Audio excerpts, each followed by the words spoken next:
Ethan Carter lived a quiet life in the small town of Willow Creek, where everyone knew each other's names and secrets. He was not the kind of man who drew attention to himself. At 32 years old, he worked as a mechanic at his family-owned garage, fixing cars day in and day out. His hands were always stained with grease, but his heart carried something heavier, a deep sadness that never seemed to fade. 5 years ago, his mother, Margaret Carter, had passed away under circumstances that no one could explain clearly. The official report said it was natural causes, but Ethan never believed it. Something about her death didn't sit right with him. Margaret had been a strong woman, full of energy and determination. She wasn't the type to just slip away without warning. Before she died, she had become distant, spending long hours alone in her basement workshop.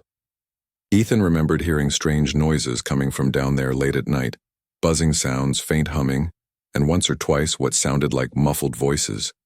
When he asked her about it, she brushed him off, saying it was nothing important. Now looking back, those moments felt like clues to a mystery he couldn't solve. The idea of exhuming his mother's grave came to Ethan one rainy afternoon while he was working on an old truck. As he tightened a bolt, his mind wandered back to the last conversation he'd had with Margaret. She had told him, "Ethan, some things are better left buried." At the time, he thought she meant her past regrets or unfinished projects. But now those words echoed in his head with new meaning. What if she wasn't talking metaphorically? What if there really was something buried alongside her? Determined to find answers, Ethan decided to take action. The next morning, he visited the local cemetery board to make his request. It wasn't easy walking into that room and explaining why he wanted to dig up his own mother's grave. The members of the board stared at him with a mix of pity and disbelief. One of them, Laura Simmons, leaned forward in her chair, her brow furrowed. Laura had known Margaret well. They used to volunteer together at the community center, and she seemed especially troubled by Ethan's proposal. "Are you sure about this, Ethan?" Laura asked gently. "Exhuming a grave is unusual and painful. Are you prepared for what you might find?" Ethan nodded firmly. "I need to know the truth," he said. "Something about Mom's death doesn't add up. If there's even a chance I can figure out what happened, I have to try." After much deliberation, the board agreed to grant permission for the exhumation. They required Ethan to sign several forms and provide a reason for his request, which he did reluctantly. He wrote something vague about wanting closure, though deep down, he suspected the truth would be anything but comforting. As the days passed, Ethan grew increasingly anxious. He replayed every memory he had of his mother, searching for hints he might have missed. There was the time she refused to let him help her carry boxes out of the basement, claiming they were too heavy, or the way she would disappear for hours at a time, only to return home looking exhausted yet exhilarated. And then there were the deliveries, large crates marked with logos Ethan didn't recognize, arriving at odd hours of the night. She had always dismissed his questions, telling him it was just supplies for her hobby projects. But now, he wondered, if those crates held something far more significant. On the day of the exhumation, the sky was overcast, casting a gray pall over the cemetery. A small crowd gathered around the gravesite, including Detective Ryan Mitchell, who had been called in after Ethan contacted the police. Mitchell was a tall man with sharp features and a skeptical demeanor. He approached Ethan cautiously, his notebook in hand. "You're sure about this?" Mitchell asked, echoing Laura's earlier question. "I'm sure," Ethan replied, though his voice betrayed a hint of uncertainty. "If there's something here we're missing, I need to see it for myself." The workers began digging carefully, their shovels scraping against the earth. Ethan stood nearby, clutching the edges of his jacket tightly. The sound of dirt hitting the coffin sent a chill through him. Finally, after what felt like hours, the casket emerged from the ground. It looked surprisingly intact, almost as if it hadn't spent 5 years underground. Most coffins showed signs of wear, rust, cracks, discoloration, but this one appeared untouched. When the lid was pried open, Ethan stepped closer, his heart pounding. He expected to see his mother's remains, perhaps skeletal or partially decomposed. Instead, what lay inside made his stomach churn. There was no body, just a jumble of wires, metallic components, and strange symbols etched into the interior of the casket. It looked less like a burial site and more like some kind of experimental device. "What is this?" Detective Mitchell muttered, examining the bizarre contraption. Ethan could only shake his head, his mind racing with questions. Whatever this was, it wasn't normal. It wasn't human. Without hesitation, Ethan pulled out his phone and dialed. Twyvin. This wasn't just a personal matter anymore. It was something far bigger than he could handle alone.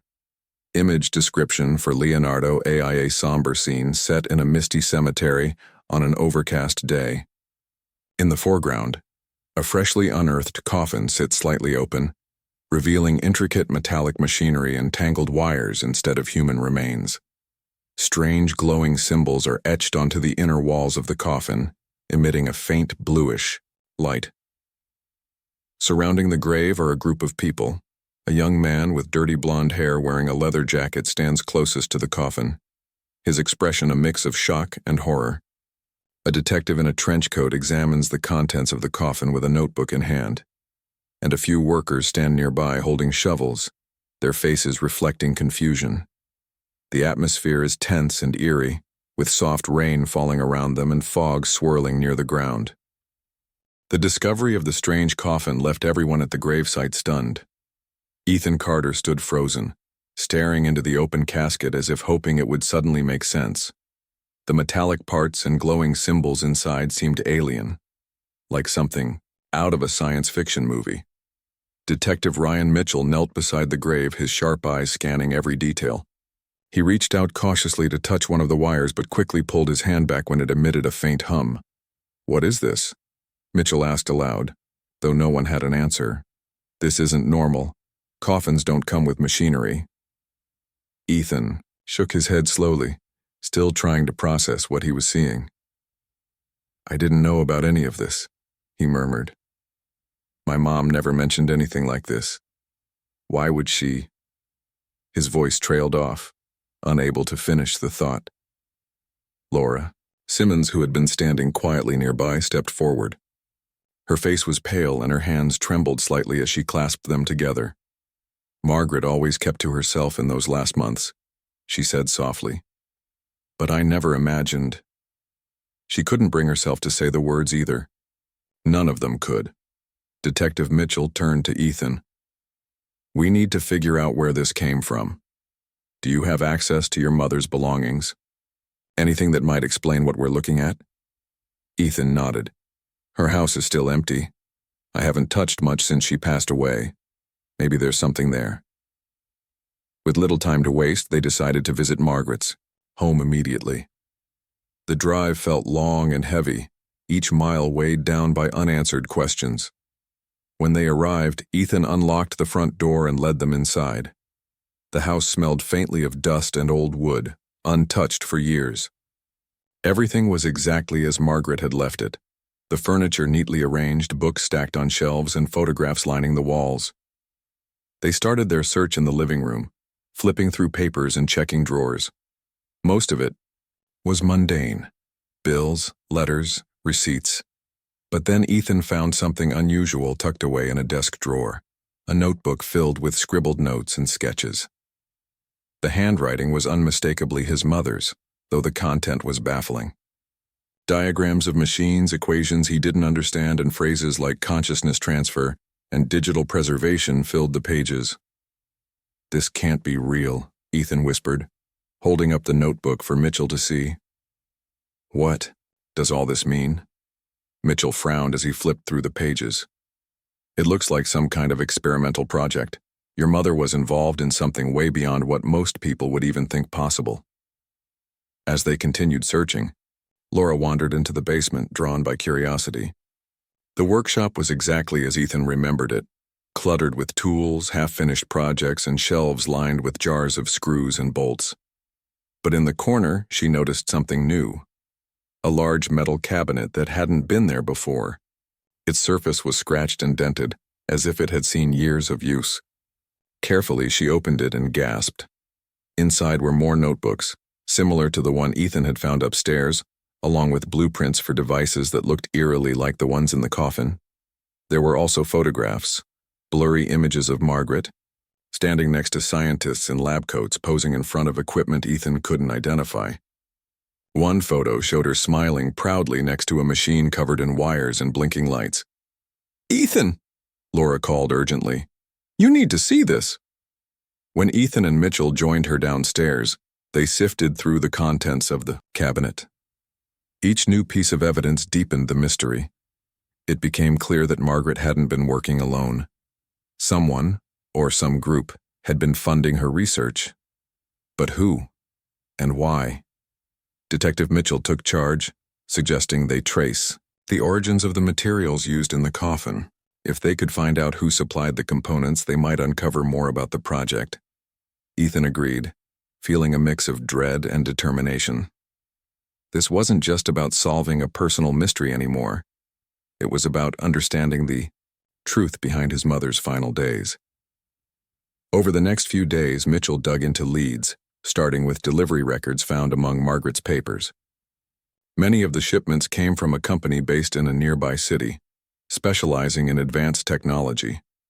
When Mitchell visited their headquarters, he met Dr. Alan Reeves, a reclusive scientist known for his controversial work in artificial intelligence. Reeves was hesitant to talk at first, but after some persuasion and the threat of legal action, he admitted to collaborating with Margaret. "She approached me years ago," Reeves explained, pacing nervously in his cluttered office. "She had this idea, to preserve human consciousness digitally, to cheat death, so to speak. We worked on it together, but I warned her it was dangerous. Transferring a mind isn't like copying data. It's unpredictable." "Did it work?" Mitchell asked bluntly. Reeves hesitated. "It worked, partially. We managed to digitize her consciousness, but something went wrong during the process. We lost control of it. She disappeared into the system." Ethan listened intently, his heart pounding. "So my mom, she's not dead? She's trapped somewhere?" Reeves nodded grimly. "In a way, yes. Her body may be gone, but her mind exists, in fragments, scattered across the network we created. I don't know how to retrieve her, or if it's even possible." The revelation hit Ethan like a punch to the gut. His mother wasn't truly gone. She was alive in a manner of speaking, but unreachable. The weight of this knowledge settled over him, heavy and suffocating. Yet amidst the despair, a spark of hope flickered. If she was still out there, maybe he could find her. Back in Willow Creek, Ethan pored over the notebooks and blueprints, determined to piece together the puzzle. With Mitchell's help, he began contacting experts in quantum computing and neural networks, anyone who might shed light on Margaret's project. Laura stayed by his side, offering support and encouragement. Together, they vowed to uncover the truth, not just for Ethan, but for Margaret herself. As weeks turned into months, the investigation grew more complex. Clues pointed to a shadowy organization funding similar experiments around the world. They operated in secrecy, pushing the boundaries of science without regard for ethics. Whoever they were, they didn't want their work exposed. Threatening messages appeared on Ethan's phone, warning him to stop digging. But he refused to back down. One night, while reviewing the files again, Ethan stumbled upon a hidden compartment in one of the notebooks. Inside was a small USB drive. When he plugged it into his computer, a video file popped up. It was Margaret sitting in her workshop, speaking directly to the camera. "If you're watching this, Ethan," she began, her voice calm but tinged with sadness, "then something must have gone terribly wrong. I wanted to tell you everything, but I couldn't risk putting you in danger. What I've done, it's bigger than both of us, bigger than life itself. If I succeed, I'll change the world. If I fail..." She paused, tears welling in her eyes. "Just promise me you won't give up. Find me." Ethan sat in silence, the screen going dark as the video ended. For the first time in years, he felt close to his mother again. Whatever lay ahead, he knew. One thing for certain, he wouldn't stop until he brought her back. Image description for Leonardo AIA dimly lit basement workshop filled with cluttered tools, half-finished projects, and shelves stocked with jars of screws and bolts. In the center of the room stands a large metal cabinet with its doors wide open, revealing stacks of notebooks, blueprints, and photographs. A young man with dirty blonde hair wearing a leather jacket kneels in front of the cabinet, examining, a glowing USB drive in his hand. Nearby, a detective in a trench coat holds a flashlight, illuminating the scene, while a woman with shoulder-length brown hair looks on anxiously. The atmosphere is tense and mysterious, with shadows dancing across the walls and a faint glow emanating from the objects inside the cabinet. Ethan Carter sat in his mother's basement workshop, staring at the glowing screen of his laptop. The video message from Margaret played over and over in his mind, her voice echoing softly, as if she were still there with him. "If I fail, just promise me you won't give up, find me." Her words pushed him forward, even when doubt crept in. He couldn't let her down, not again. With Detective Ryan Mitchell's help, Ethan began piecing together the clues left behind by Margaret. They traced leads to companies, organizations, and individuals connected to advanced technology projects. Every step revealed more about the shadowy group that had funded her work. It was clear now. They weren't just experimenting, they were building something far bigger than anyone could have imagined. Laura Simmons stayed close throughout the investigation, offering both emotional support and practical assistance. She helped organize Margaret's notes, creating timelines and diagrams to make sense of the chaos. Together, they discovered references to a secret facility located outside Willow Creek. According to the blueprints, it housed servers capable of storing vast amounts of data that might include fragments of Margaret's consciousness.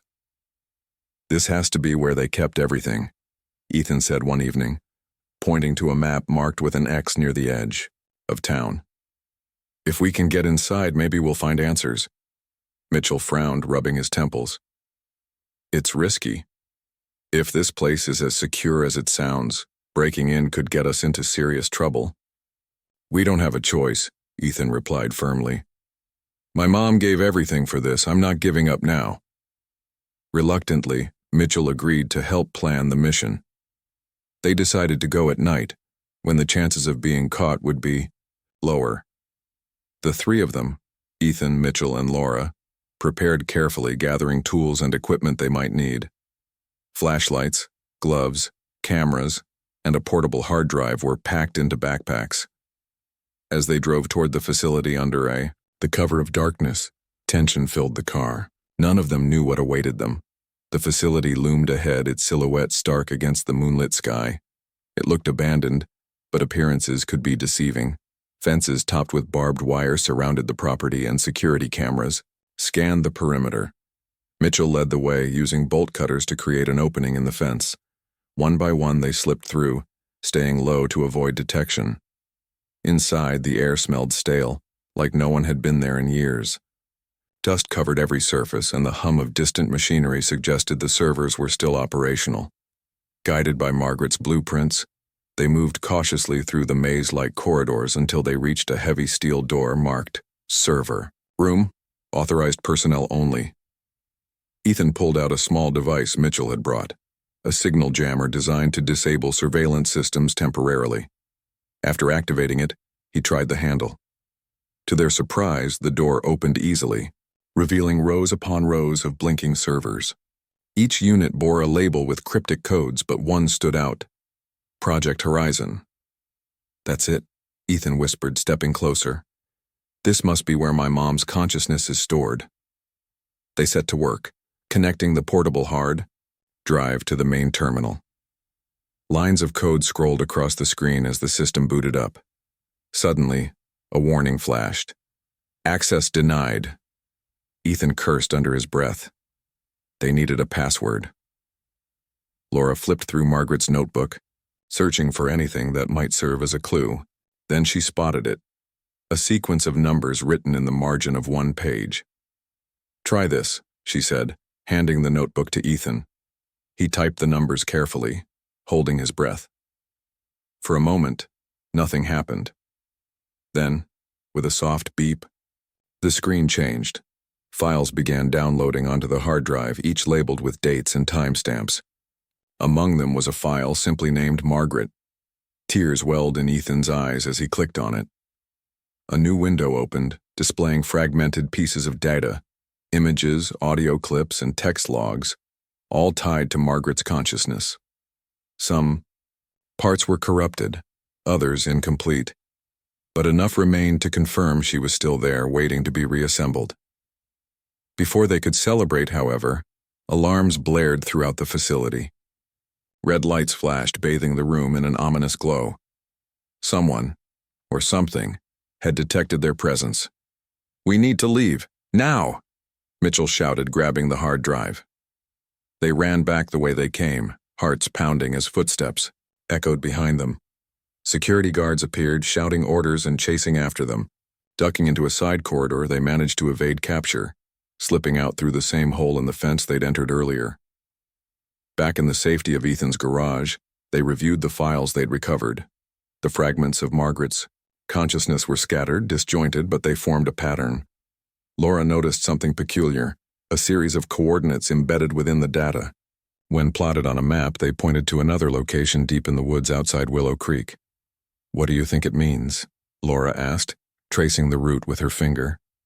"It's a lead," Ethan said, determination burning in his eyes. "We keep going, whatever it takes." Image description for Leonardo AIA dimly lit server room filled with rows of humming machines, their blinking lights casting eerie shadows on the walls. In the foreground, a young man with dirty blonde hair wearing a leather jacket crouches beside a computer terminal, his face illuminated by the glow of the screen. A woman with shoulder-length brown hair stands nearby, holding a notebook and pointing to a line of code displayed on the monitor. Behind them, a detective in a trench coat keeps watch, his flashlight beam cutting through the darkness. Alarms flash red in the background, signaling danger as the trio works quickly to extract data from the servers. The atmosphere is tense and urgent, with cables snaking across the floor and faint wisps of smoke rising from overheated equipment. The coordinates led Ethan, Laura, and Detective Mitchell to a dense forest on the outskirts of Willow Creek. The map showed nothing but trees and winding trails, but deep within the woods lay something hidden, something tied to Margaret's project. Armed with flashlights, backpacks, and the hard drive containing fragments of her consciousness, the trio set out early in the morning. The air was crisp, carrying the scent of pine and damp earth. Birds chirped faintly in the distance, but otherwise the forest was eerily quiet. As they followed the trail marked by the coordinates, Ethan couldn't shake the feeling that they were being watched. Every rustle of leaves or snap of a twig made him glance over his shoulder. Laura noticed his unease and placed a reassuring hand on his arm. "We're close," she said softly. "Just keep going." After nearly an hour of hiking, they reached a clearing where the trees thinned out. In the center stood a small, weathered cabin. Its wooden walls were cracked and faded, almost blending into the surrounding forest. A satellite dish sat atop, the roof tilted slightly as if abandoned long ago. Despite its dilapidated appearance, the cabin radiated an aura of secrecy. "This is it," Ethan murmured, stepping forward cautiously. "It has to be." Mitchell scanned the area, his sharp eyes catching details others might miss. "Looks like no one's been here in years," he said, "but let's not take chances, stay alert." They approached the cabin slowly, their footsteps crunching against the dry leaves covering the ground. The door hung slightly ajar, creaking softly in the breeze. Ethan pushed it open, revealing a dim interior cluttered with old furniture and dusty equipment. In the corner of the room stood a large machine resembling the one depicted in Margaret's blueprints, a tangle of wires, blinking lights, and metallic panels. Ethan's breath caught in his throat. "This is what she was working on," he whispered, running his fingers along the edge of the device. It felt cold to the touch, yet somehow alive, humming faintly beneath his palm. Laura moved closer, examining the control panel embedded in the side of the machine. "There are buttons and switches here," she said, "but I don't think we should touch anything without knowing what it does." Mitchell nodded in agreement. "Let's check for clues first. There might be instructions or notes lying around." They spread out, searching every inch of the cabin. Beneath a pile of papers on a rickety desk, Ethan found another notebook. This one smaller than the others but filled with detailed entries about the machine. Margaret had called it the Nexus. According to her notes, it served as a bridge between the physical world and the digital realm where her consciousness now existed. She described it as both a gateway and a prison, capable of reuniting fragmented minds but also trapping them forever if misused. She wanted to come back, Ethan said aloud, flipping through the pages. She believed this machine could bring her home. But at what cost? Mitchell asked grimly. If this thing malfunctions, we could lose her completely, or worse. Despite the risks, Ethan knew they had to try. He connected the portable hard drive to the machine, following the steps outlined in Margaret's notebook. As the system powered up, the room grew brighter, illuminated by the pulsating glow of the machine's core. Lines of code scrolled across, a nearby monitor analyzing the data stored on the drive. Suddenly, the screen displayed a message: reintegration process initiated. A low hum filled the air, growing louder with each passing second. The machine's lights flickered erratically, casting strange shadows on the walls. Then a voice emerged from the speakers, soft, hesitant, but unmistakably Margaret's. "Ethan, is that you?" Tears streamed down Ethan's face as he stepped closer to the machine. "Mom, can you hear me?" "Yes." Her voice trembled. "I'm here. But it's so dark. Help me." Laura clutched Ethan's arm, her eyes wide with awe. "She's real," she whispered. "She's actually here." The process wasn't smooth. Error messages flashed repeatedly, and the machine emitted sparks as it struggled to stabilize. Margaret's voice wavered, fading in and out like a distant radio signal. "Something's wrong," Mitchell said urgently. "We need to shut it down before it collapses." "No!" Ethan shouted. "We can't stop now. We're so close." Desperate to save her, Ethan adjusted the settings based on Margaret's notes, fine-tuning the parameters until the errors subsided. Slowly, the machine stabilized and her voice became clearer. "Ethan, thank you," Margaret said, her tone filled with warmth and gratitude. "I've missed you." But just as hope began to rise, the machine shuddered violently. Sparks flew and smoke billowed from its core. "It's overheating," Mitchell yelled, pulling Ethan away. "We have to get out of here." Reluctantly, Ethan backed away, his heart breaking all over again. The machine sputtered and groaned, then fell silent. For a moment, there was only darkness. And then, something extraordinary happened. A holographic figure materialized in the center of the room, a translucent image of Margaret Carter. She looked exactly as Ethan remembered her, smiling gently, despite the ethereal quality of her form. "Don't cry, my love," she said, reaching out a glowing hand. "I'm still here. Just different." Ethan stared at her, overwhelmed by emotion. "Mom, how is this possible?" "It's not perfect," Margaret admitted, "but it's enough. For now." Image description for Leonardo AIA dimly lit cabin interior filled with dust-covered furniture and mysterious technological equipment. In the center of the room stands a large, futuristic machine emitting a pulsating blue light, surrounded by coils of wires and blinking panels. A young man with dirty blonde hair wearing a leather jacket kneels beside the machine, tears streaming down his face as he stares at a translucent holographic figure of an older woman with kind eyes and a gentle smile. Nearby, a detective in a trench coat watches cautiously, while a woman with shoulder-length brown hair holds a flashlight, illuminating the scene. Sparks fly from the machine, and smoke fills the air, creating a tense and otherworldly atmosphere. The hologram of Margaret Carter flickered softly in the dim light of the cabin, her translucent form casting faint shadows on the walls. Ethan stood frozen, unable to look away from the face he had missed for so long. Her smile was warm and familiar, but there was something distant about her presence, like she was both here and not here at the same time. "Mom," Ethan finally managed to say, his voice trembling. "Is it really you?" "It's me." "Ethan," Margaret replied gently, her voice steady despite the crackling hum of the machine behind her. "I'm sorry I couldn't tell you everything before. I wanted to protect you." Ethan shook his head, tears streaming down his cheeks. "You didn't have to protect me. You should have let me help you." Margaret sighed, her expression softening, with regret. "I know now that I made mistakes, but I did this for us, for everyone. Imagine a world where death isn't the end, where we can keep learning, growing, even after our bodies fail us." Laura stepped forward hesitantly, her flashlight beam wavering slightly as she spoke. "But what happens next?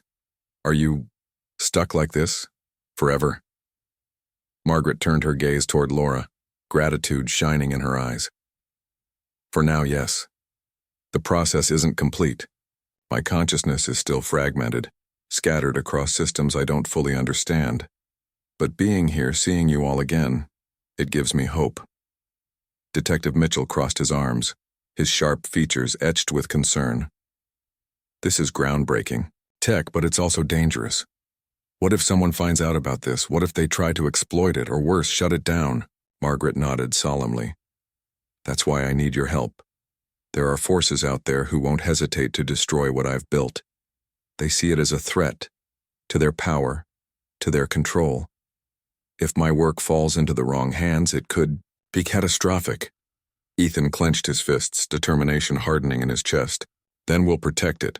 We'll make sure no one takes this away from you."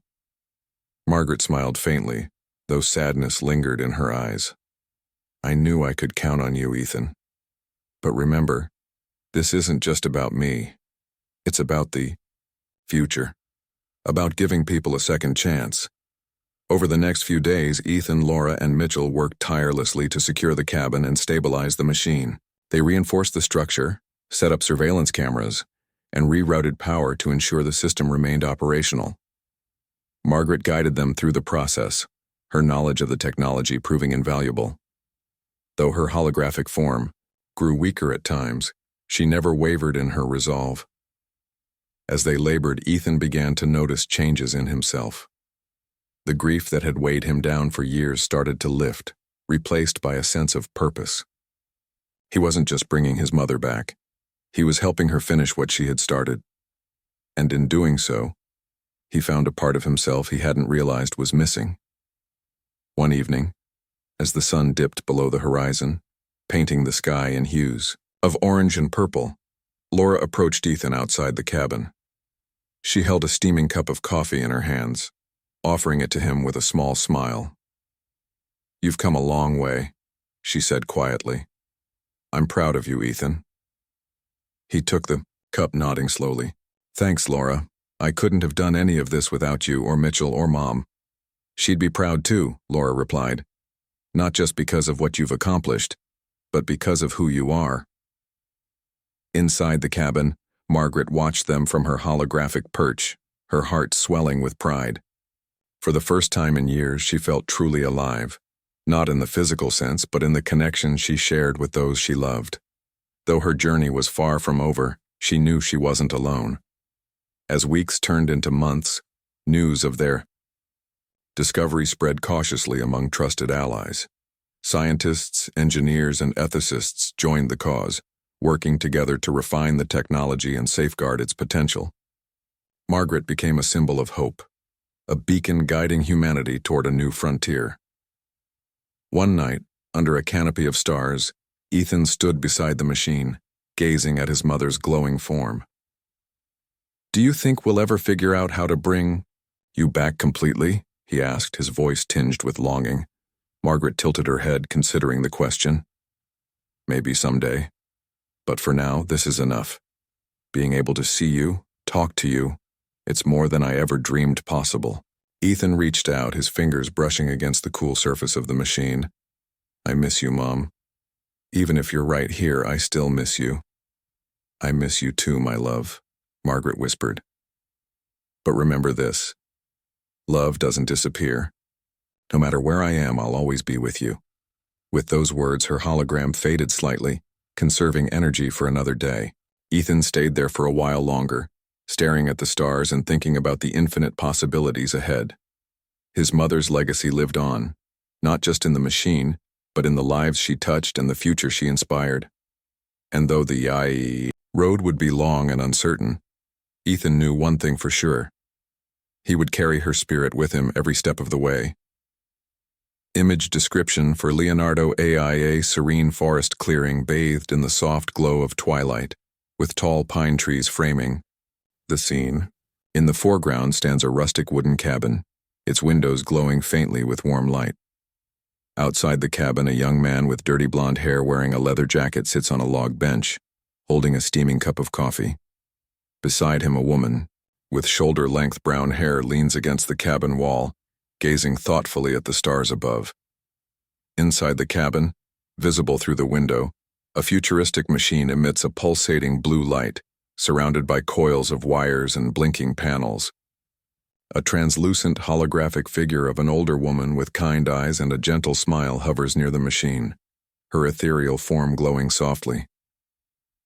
The atmosphere is peaceful yet charged with emotion, blending the natural beauty of the forest with the wonder of advanced technology.